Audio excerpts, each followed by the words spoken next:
Hello everyone, আমি পূজা। আমার নতুন একটি ভিডিওতে তোমাদের সবাইকে অনেক অনেক স্বাগত।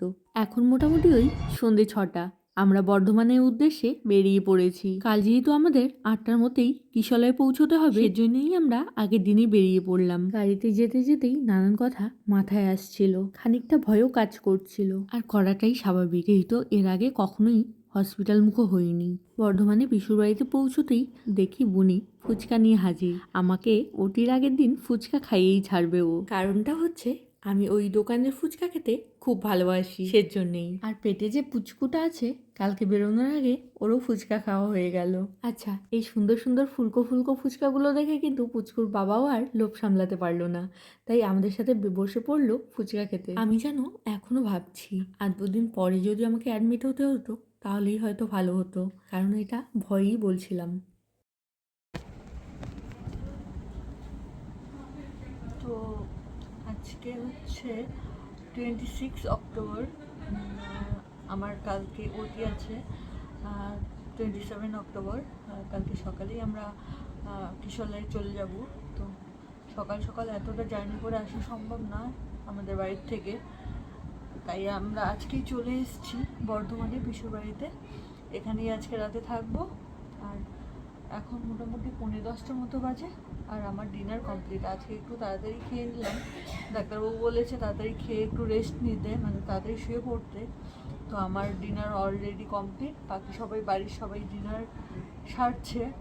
তো কালকে সকালে দেখা হবে, আর সব কিছু যেন ঠিকঠাক হয়। তোমরা প্রে করো। টাটা। পরের দিন সকালে স্নান করে আমি রেডি।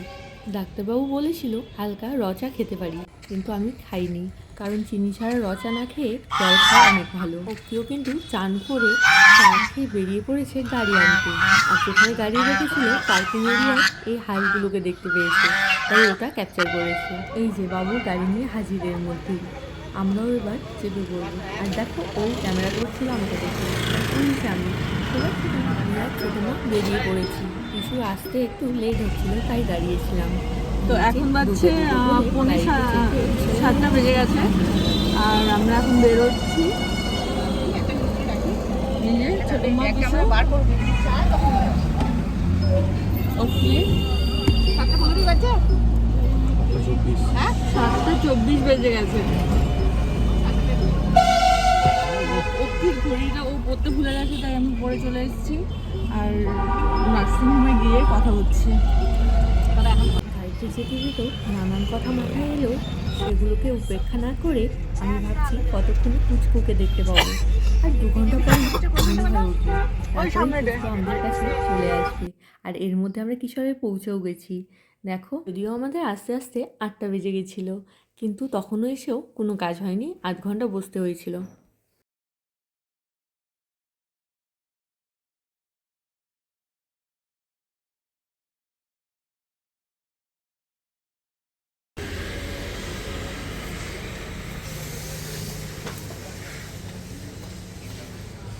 এখানে আমি আর পিছু বসে আছি, আর ওকি আর ছোটো মা গেছে কিছু ফর্মালিটিস পূরণ করতে। এদিকে কিন্তু আমার বাড়ির লোক আমাকে নিয়ে টেনশনেই ছিল, কারণ আমি একটা ইঞ্জেকশন নিতে যা ভয় পাই, আর আজকে তো আমার ওটি। কিন্তু নিজের মনকে বোঝাচ্ছিলাম একদম ভয় পেলে চলবে না। বারবার ঠাকুরকে ডাকছিলাম আমি যেন নার্ভাস হয়ে না পড়ি।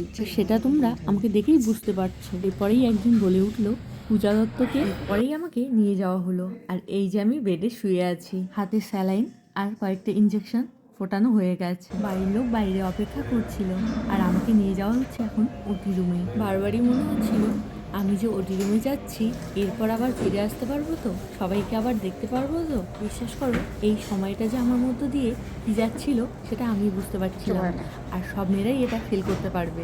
সবার মুখের দিকে তাকিয়ে আর নিজেকে শক্ত রেখে শুধু কান্নাটুকু করিনি, এটাই বাকি ছিল। আর ওটিতে আমার সাথে কী হয়েছিল সেই এক্সপিরিয়েন্সটা না হয় অন্য একদিন অন্য আরেকটা ভিডিওতে তোমাদের সাথে শেয়ার করব। আর জানো তো, হসপিটাল না কোনো ভিডিওই অ্যালাউ ছিল না, যেগুলোই করা হয়েছে চুপি চুপি করা হয়েছে। ওটি এক্সপিরিয়েন্স আরেকদিন শেয়ার করব। আমি তো ওটি রুমে ঢুকে পড়লাম, আর বাড়ির সবাই এখানে ওয়েট করছিল আমাদের ছোট্ট পুচকুকে দেখার জন্য। আর সবাইকে দেখে বুঝতেই পারছো সবাই অনেকটা ইমোশনাল হয়ে গেছিল এই টাইমটায়। এই কিছুক্ষণের মধ্যেই আমাদের ছোট্ট রাজকুমার আমাদের কাছে এসে গেছে, আর সঙ্গে সঙ্গে এই ইমোশনাল জায়গাটা একটা অন্য মহলে তৈরি হয়ে গেছিলো। চলো তাহলে আজকের ভিডিওটি এই পর্যন্তই। ভালো লাগলে লাইক আর কমেন্ট করে দিও। বাই।